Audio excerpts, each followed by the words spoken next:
ರಾಜ್ಯವನ್ನೇ ಬೆಚ್ಚಿ ಬೀಳಿಸಿದ್ದ ನೇಜಾರಿನ ತಾಯಿ ಮತ್ತು ಮೂವರು ಮಕ್ಕಳ ಹತ್ಯೆ ಪ್ರಕರಣಕ್ಕೆ 1 ವರ್ಷ. ಕಳೆದ ವರ್ಷ ಇದೇ ದಿನ ಎಂದಿನಂತೆ ಇದ್ದಿದ್ದ ಉಡುಪಿ ಜಿಲ್ಲೆಯಲ್ಲಿ ಈ ಘಟನೆ ಎಲ್ಲರನ್ನ ದಿಗ್ಭ್ರಮೆ ಮೂಡಿತ್ತು. ಬುದ್ಧಿವಂತರ ಜಿಲ್ಲೆಯಲ್ಲಿ ಈ ರೀತಿಯ ಹತ್ಯಾಕಾಂಡ ನಡೆದಿದೆ ಎನ್ನುವುದನ್ನು ಜನರು ನಂಬದ ಸ್ಥಿತಿಯಲ್ಲಿದ್ದರು. ಆದರೆ ಘಟನೆ ನಡೆದಿದೆ. ಅಂದು ಎಲ್ಲೆಡೆ ದೀಪಾವಳಿಯ ಸಂಭ್ರಮ. ಆದರೆ ಆ ದಿನ ಆ ಮನೆಯಲ್ಲಿ ಮಾತ್ರ ರಕ್ತದ ಓಕುಳಿಯೇ ಹರಿದಿತ್ತು. ಕೊಲೆಗಟುಕನ ವಿಕೃತ ಮನಸ್ಸಿಗೆ ಒಬ್ಬರಲ್ಲ ಇಬ್ಬರಲ್ಲ ಒಂದೇ ಕುಟುಂಬದ 4 ಹೆಣವಾಗಿ ಬಿದ್ದಿದ್ದರು.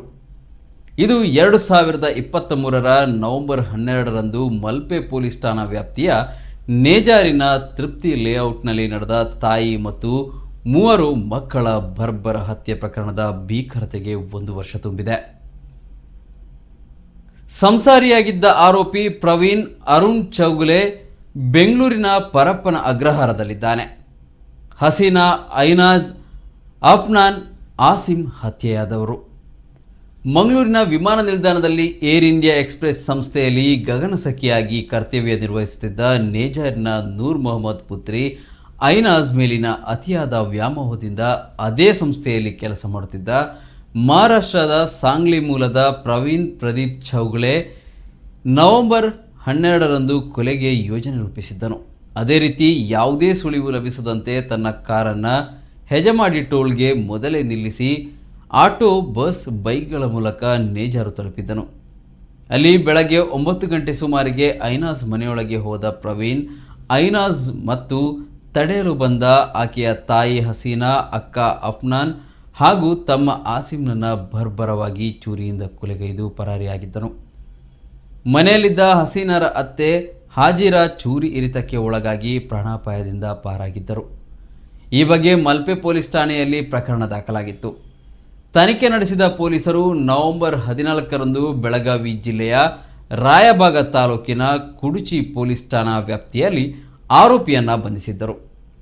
ಪತ್ನಿ, 3 ಮಕ್ಕಳನ್ನು ಕಳೆದುಕೊಂಡಿರುವ ಕುಟುಂಬ ಇನ್ನೂ ಆ ಶಾಕ್ನಿಂದ ಹೊರಬಂದಿಲ್ಲ. ನಿತ್ಯವೂ ಈ ಕಹಿ ಘಟನೆಯ ನೆನಪು ಬೆಂಬಿಡದೆ ಕಾಡುತ್ತಿದ್ದು ಆರೋಪಿಗೆ ಕಠಿಣ ಶಿಕ್ಷೆಯಾಗುವುದನ್ನು ಎದುರು ನೋಡುತ್ತಿದೆ. ಈ ಘಟನೆ ಸಂಭವಿಸಿ ನವೆಂಬರ್ 12ಕ್ಕೆ 1 ವರ್ಷ ಪೂರ್ಣಗೊಳ್ಳುತ್ತಿದ್ದು ದುಷ್ಕರ್ಮಿ ಏರ್ ಇಂಡಿಯಾ ಎಕ್ಸ್ಪ್ರೆಸ್ ಕ್ಯಾಬಿನ್ ಕ್ರೂ ಪ್ರವೀಣ್ ಅರುಣ್ ಚೌಗುಲೆ ಪ್ರಕರಣದಿಂದ ಪಾರಾಗುವುದಕ್ಕೆ ಪ್ರಯತ್ನಿಸುತ್ತಿದ್ದಾನೆ. ಪ್ರಕರಣದ ತನಿಖೆಯನ್ನು ಅನಗತ್ಯವಾಗಿ ವಿಳಂಬ ಮಾಡುವ ಸಲುವಾಗಿ ಹಂತಕ ಪ್ರವೀಣ್ ಅರುಣ್ ಚೌಗುಲೆ ಜೈಲಿನಲ್ಲಿ ಇದ್ದುಕೊಂಡೇ ನಾನಾ ಪ್ಲಾನ್ಗಳನ್ನು ರೂಪಿಸುತ್ತಿದ್ದಾನೆ. ಜೀವ ಬೆದರಿಕೆ ಕಾರಣ ಕೊಟ್ಟು ಸಾಕ್ಷಿಗಳ ವಿಚಾರಣೆಯನ್ನೇ 6 ತಿಂಗಳ ಕಾಲ ಮುಂದೂಡಿ ಪ್ರಕರಣದ ಬಿಸಿ ತಣಿಸುವುದಕ್ಕೆ ಮುಂದಾಗಿದ್ದಾನೆ. ಪ್ರಕರಣಕ್ಕೆ ಸಂಬಂಧಿಸಿ ಸಾಕ್ಷಿಗಳ ವಿಚಾರಣೆ ಮೇ ತಿಂಗಳಿನಲ್ಲೇ ನಿಗದಿಯಾಗಿತ್ತು.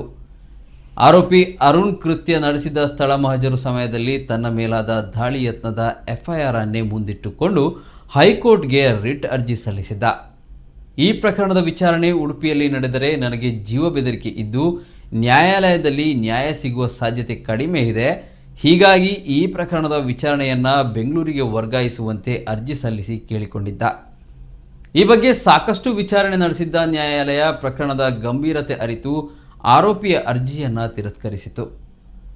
ಜಿಲ್ಲೆಯ ಉಡುಪಿ 2ನೇ ಹೆಚ್ಚುವರಿ ಜಿಲ್ಲಾ ಮತ್ತು ಸತ್ರ ನ್ಯಾಯಾಲಯದಲ್ಲಿ ಪ್ರಕರಣದ ವಿಚಾರಣೆ ನಡೆಯುತ್ತಿದ್ದು ಸಾಕ್ಷಿಗಳ ವಿಚಾರಣೆಗೆ ನವೆಂಬರ್ 20, 21ನೇ ದಿನ ನಿಗದಿಪಡಿಸಿದೆ. ನವೆಂಬರ್ 21 ಮತ್ತು 1ನೇ ಮತ್ತು 2ನೇ ಸಾಕ್ಷಿ, ನವೆಂಬರ್ 21ರಂದು 3 ಮತ್ತು 4ನೇ ಸಾಕ್ಷಿಗಳ ವಿಚಾರಣೆ ನಡೆಯಲಿದೆ ಎಂದು ವಿಶೇಷ ಸರ್ಕಾರಿ ಅಭಿಯೋಜಕ ಶಿವಪ್ರಸಾದ್ ಆಳ್ವ ತಿಳಿಸಿದ್ದಾರೆ. ತಾಯಿ ಹಾಗೂ 3 ಮಕ್ಕಳ ಹತ್ಯೆ ಪ್ರಕರಣ ರಾಜ್ಯವನ್ನೇ ಬೆಚ್ಚಿ ಬೀಳಿಸಿತ್ತು. ಉಡುಪಿ ಜಿಲ್ಲೆಯ ಇತಿಹಾಸದಲ್ಲೇ ಈ ರೀತಿಯ ಭೀಕರ ಹತ್ಯೆ ಮೊದಲ ಬಾರಿಗೆ ನಡೆದಿದ್ದು ಆತಂಕವನ್ನೇ ಸೃಷ್ಟಿಯಾಗಿಸಿತು.